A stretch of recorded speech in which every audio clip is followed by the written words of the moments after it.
Happy Wednesday. Happy Wednesday, whether it's good evening, good morning, good night, depending on where you are. And for some of you, it's already Thursday. So, welcome to my live today. And today I'm talking about 5 practical tips for overcoming self doubt. I don't know about you, but I struggled with a capital D at the end, with self doubt for quite a number of years. And of course, if you know anything about me, you know that I have social anxiety. And so that was its own thing within that. I'm also an introvert. And so just some things I went through as a child and as a teenager coming up that I really struggled with self doubt for quite some time in my early career through to about almost 40. So I think it's a very apropos topic because a lot of folks, it doesn't matter what age you are, it doesn't matter where you're at the beginning of your career, mid career, or senior career, a lot of people do struggle with self doubt. All right. So that is why I'm talking about it today. And I got a question out there. Let me see if I can put it up there on the screen so that you can actually see it, right? And my question is like, did you have more self doubt in your 20s, or did you have more self doubt in your 30s, your 40s, or your 50s, or even beyond? For me, it was my tens and my teens, my 20s, my 30s, right until 40, 39, 40, 41, that I actually struggled with doubt. So I really, it's a topic because so many of us do this. And the more successful you are, the more that self doubt kind of creeps in, right? So let me know. Let me know in the comments. Thank you for hopping on. I just want to be sure that my mic over here is doing this thing, and I think everybody should be able to hear me. So yes, if you're just hopping on, again, I'm Dr. Twanna, and as a career coach, I empower stressed, busy women executives who are tackling imposter syndrome, self doubt, that doubt, self criticism. And I do that by helping them alleviate stress so that they can actually find peace of mind while focusing on excelling in their careers, right? So basically, we don't want a bunch of stressed out people walking around. You don't have to be stressed out to be successful in your career. And just because you're successful in your career doesn't mean you can't expect or want work life balance. And so that's really, big part of my focus when I'm talking about career coaching. So Rosetta said, I never had self doubt. Oh, I always knew when I put my mind to, I could make it happen. However, I did have certain fears I had to overcome in order to elevate the next level in my life. Yes. And that's the thing about confidence. You can be like 150% confident in this area of your life, and then like 25, 30 in this area. You know, for me, everybody else told me I was smart. People always said you were intelligent. I didn't believe it. I didn't matter how many people told me, didn't matter how many professors told me, how many of my teachers said it. I doubted that I had any intelligence until I was like almost 30, right? And that was because I was working on teacher certification. I got at the Army, and I went to the Troops to Teacher program, which is no longer there in Florida, but I did the Troops to Teacher program. And so it was master's level classes. And they were like easy. I was like, I don't understand. This is kind of easy. I thought it would be more difficult than this. And there are students in the classes I was taking that struggle, like they struggle from day one to the end. And I was like, I don't understand. This is pretty easy. So then I was like, I don't know, maybe they're right when they say I'm smart. It could be, right? So Brandy says that total imposter syndrome in my position as I get older. So yes, this piece of it. My mom did not go to nursing school. She's passed now, but she didn't go to nursing school until she was 53. And her entire fear was, I'm in a class with all these young people. They're smarter than I am because they just graduated. They have to know more than I do. And that's how it is. The older you get, you do assume because someone's younger, they're smarter than you, they know more tech than you do. But here recently they talked about a lot of Gen Zers that don't know tech. Yes, they've grown up with screens, but they don't know tech. And so when they go in the workplace, there's kind of this, well, you should already know this. And it's like, do that, or go help this person with the tech. And they don't know. Right. But I know a lot of people, 40-ish and over, they struggle. Like, I don't know the tech. I can't apply for this job because it's too hard for me to learn an entirely new system. It took me 5 years to get this one. Why would I apply for another job and have to learn another system? Right. And that creates imposter syndrome. And doubt is very closely linked to imposter syndrome. So thank you, Brandy, for bringing that up. Absolutely. You know, and so we're talking about 5 symptoms, really 5 practical ways to manage self-doubt. So if you have some tips that you already do, things you already do, when you manage self-doubt, let us know in the comments. Do share, drop the T in the comments, right? Let me see, drop the T down there. I think it's over there in the comments. I'm trying to do the opposite of what I see on the screen. So yeah, so without final ado, again, we're talking about 5 practical tips for overcoming self-doubt. So I do want to say welcome, welcome. I told you who I was, and most of you probably know who I am anyway. Right. And so really we're talking about this because for Black women, we have this special thing. We're at the intersectionality of being Black and being a woman. And I've talked about what it is to be invisible in the workplace. So we are, for some people, we're invisible to them. Those kinds of things can really tick up that self-doubt. So today we're uncovering 5 practical tips that will help you conquer, right, that self-doubt, and really help you to thrive in your career, build that confidence and thrive in your career. So I want to be sure that I can see your comments as I am going through this. So let me get my screen situated so I can actually see your comments as they pop up. Right. And so, I'm here today to really guide you through this transformative journey. And you'll want to stay to the end because I do have a little gift that I'm gifting you with today. And so, really, as high achieving Black women, we know that self doubt can actually be an unwelcome companion on our path to success. As we said, Brandy said, I was cool, but the older I get, this imposter thing, this is really creeping in, right? And, if we let it go too far, it can actually hold us back and really limit our potential. Because when you hit 40, and for those of you who are not 40 yet, the end is not 40.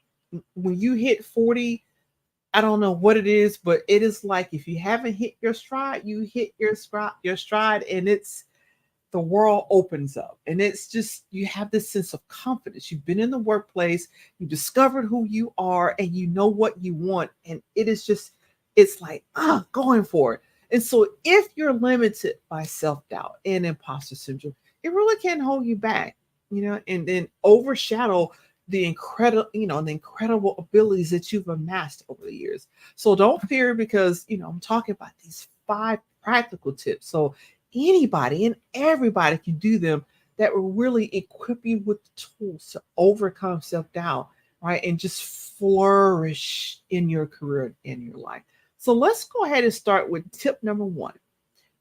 Do embrace your unique strengths and talents, right? And like I said before, we're, Black women, we're at that intersectionality of being Black and being a woman, where for some folks, we're seen as invisible. But the thing is, what makes you unique?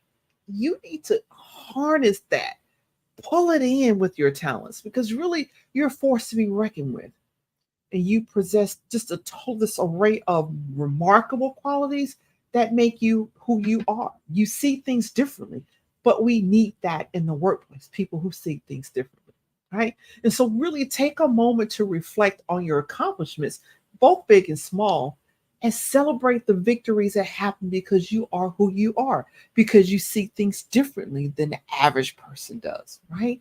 And so it's about celebrating your victories and recognizing the value that you actually bring to the table. And yes, you do bring your value. And that's the thing about something about when start hitting that 40, you understand your value.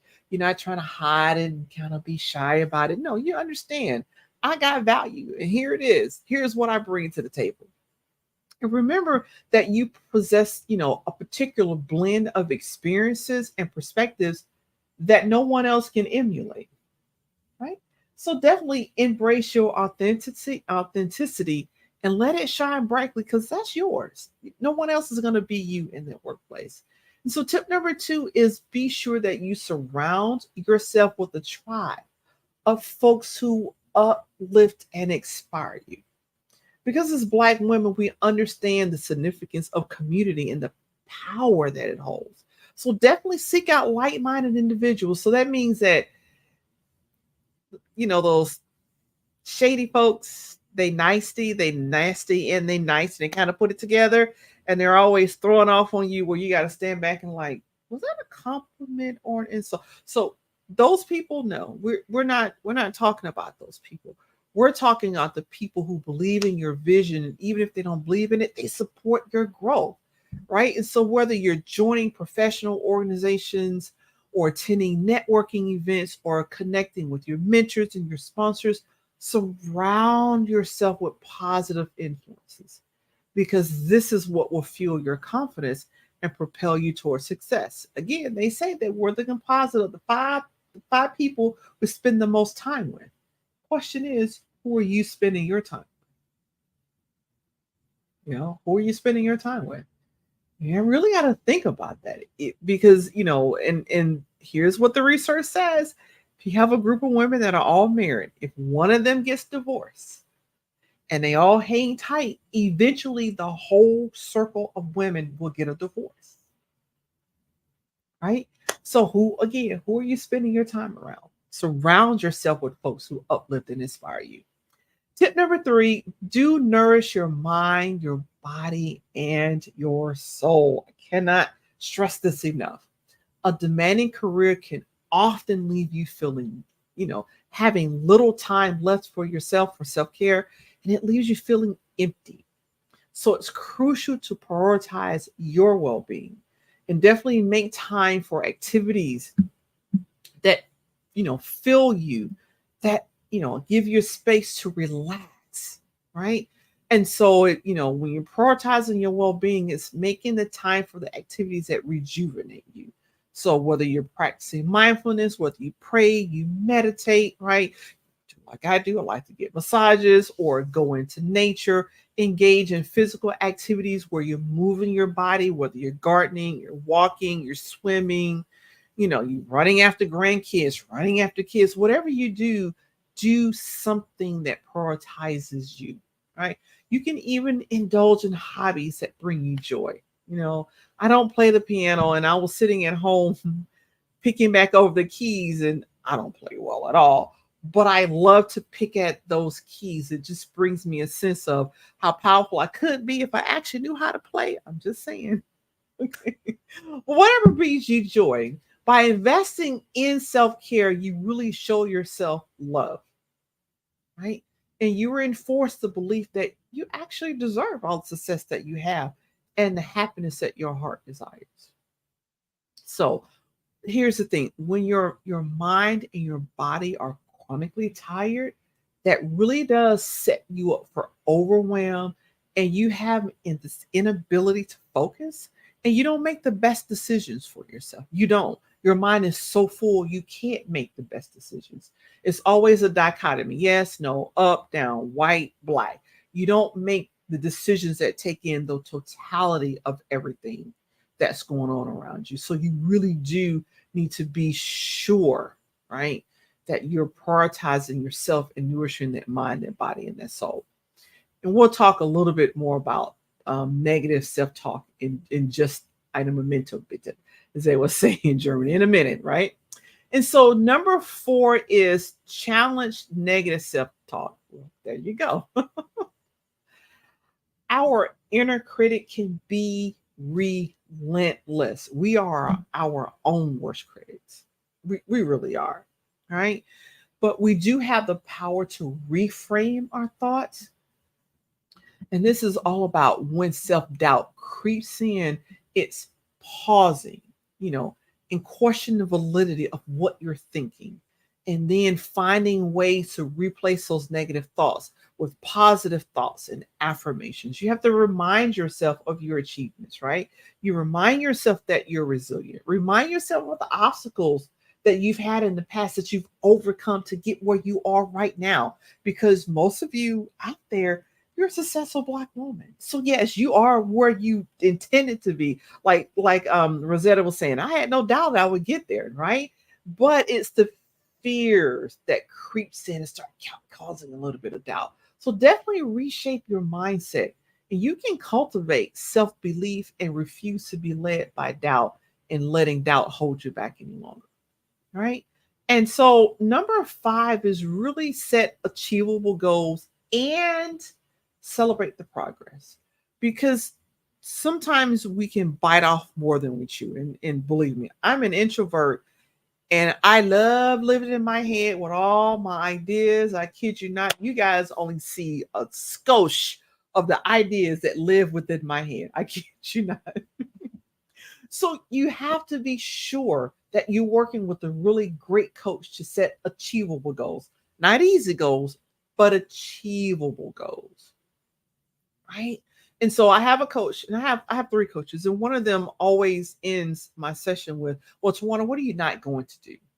Because he's worked with me enough to know I have 1,001 ideas, but I need to have focus and I need to set achievable goals or intentions. You know, whether you do intentions or goals, they need to be achievable. And also, when you achieve something, take the time to celebrate. And how do you do that? It's by breaking down your dreams into actionable steps, setting realistic, attainable goals or intentions, right? I do find myself setting more intentions because they're just gentler than setting goals, right? And maybe I'll do a live on setting intentions. If you like to know about setting intentions and what the difference is between setting a goal and setting intentions, drop intentions in the comments for me and I'll do a live. If enough people are interested, I'll do a live on that, right? By focusing on your small victories, you build momentum. That's why they tell you when you get up in the morning, make up your bed. It's the first thing that you start and complete in the morning, and you build momentum so your brain gets that shot of dopamine. It's like, all right, what's next? Right? So you build momentum and you bolster your confidence. And celebrating each milestone along the way is all about acknowledging the progress that you've made. Why? Because some folks get so involved in hitting a goal that the journey becomes the goal, not what you get, but just like hit the goal, go on, hit the goal, go on, hit the goal, go on, right? So when you do that, you're only worried about the end. You miss out on who you become and what you become during the process. And that's why it's great to take that time, right? Take the time and celebrate. Call folks up. Celebrate yourself, right? Every time I hit a milestone, I won't say every time, but a couple times a year, I do get my chocolate cake. I lose weight and I watch what I eat and I exercise because I love chocolate cake. And I get to have chocolate cake 2 or 3 times a year, and I want my chocolate cake, right? So, but whatever you do, you don't have to always celebrate with food. You have to be careful with that, especially if you celebrate with food too much. But for me, I know that I only get chocolate cake 2 or 3 times a year, and I save it for certain things. It's like I'm celebrating. I am celebrating with my chocolate cake. I know I'm getting this a couple of times a year, but whatever you choose, right? Remember that success is not always linear. And so Rosetta says, I like your live video and backdrop, very informational and relatable. Thank you. I appreciate that. I love the feedback. Thank you. I appreciate it. And I'm sharing the good news. I appreciate that. And so, again, success is not always linear, and setbacks are just lessons in disguise, right? And really, I'll be concentrating a lot this month about embracing failure, as a way to push forward and succeed. So, you're here a couple of things coming from me this month, the month of August on that. And so definitely keep pushing forward and recognize that growth comes from both triumphs and challenges and failures. You can grow from failures. If you look at it, and this is what I coach my ladies, if you look at it as a win learn versus a win lose, you always win because you're either winning or you're learning. And that's really what embracing failure is about. It's about learning instead of feeling like I failed at this, I didn't do that, I didn't do this, right? And then the more you start swirling in around those thoughts, the self-doubt creeps in. Well, maybe I shouldn't try anything else. Maybe I don't belong to be here. Maybe this is as good as it gets and I shouldn't. And that doubt can cause you to spiral and not even try to reach the next pinnacle. And you have it within you, right? So I do want you to remember that you are worthy, you are capable, and you are deserving of all the success and fulfillment that you desire. You just have to believe in yourself and embrace the incredible journey that you're on. And certainly you can do it with these 5 practical tips. You have some tools to really overcome self doubt and thrive. Now, before you go, right? I mentioned it earlier, I do have a gift for you. Um, I want to be sure that you make progress in getting rid of that pesky self-doubt that can happen to all of us. So what I've done is I'm going to share with you. Actually gifting you a free copy of a worksheet I use with my clients. And it's titled Overcoming Doubt in 5 Simple Steps, right? And you can access it there. I've dropped it there. I think for everybody on LinkedIn, I might have to go over and drop it on LinkedIn. I know it's there for YouTube and I see it popped up for Facebook. And let me also show it up there. But let me find my feed real quick. I used to have my feeds live and then they all started going live and talking to me at the same time that I was going live. And I thought maybe that's not a good idea to do that. So I was like, wait a minute, turn off, turn off, turn off. So there we go. So I'm going to post this on, because it didn't, for whatever reason, it doesn't make it to LinkedIn, but that's okay because I got you covered. And so do go ahead and download that worksheet. And it is all about making sure you have actionable steps. And it's a really great guide, step by step, takes you through 5 steps so that you can get started with overcoming that doubt in your life. Because you got things to do. You don't have time to be held back by doubt, right? So until next Wednesday, let your light shine bright. I thank you for being here. If you found this video helpful, do give it a like and go to my YouTube page and hit the button to subscribe. Like it there as well. You can make comments there and do hit that button to subscribe. And that way, if you turn on the notifications, you don't miss any time that I go live or I'm just dropping videos out there, right? Thank you so much. And for those of you who catch this on the replay, drop replay in the comments for me and I'll be sure to respond. And I'll see you this same time next Wednesday. Take care. Bye-bye.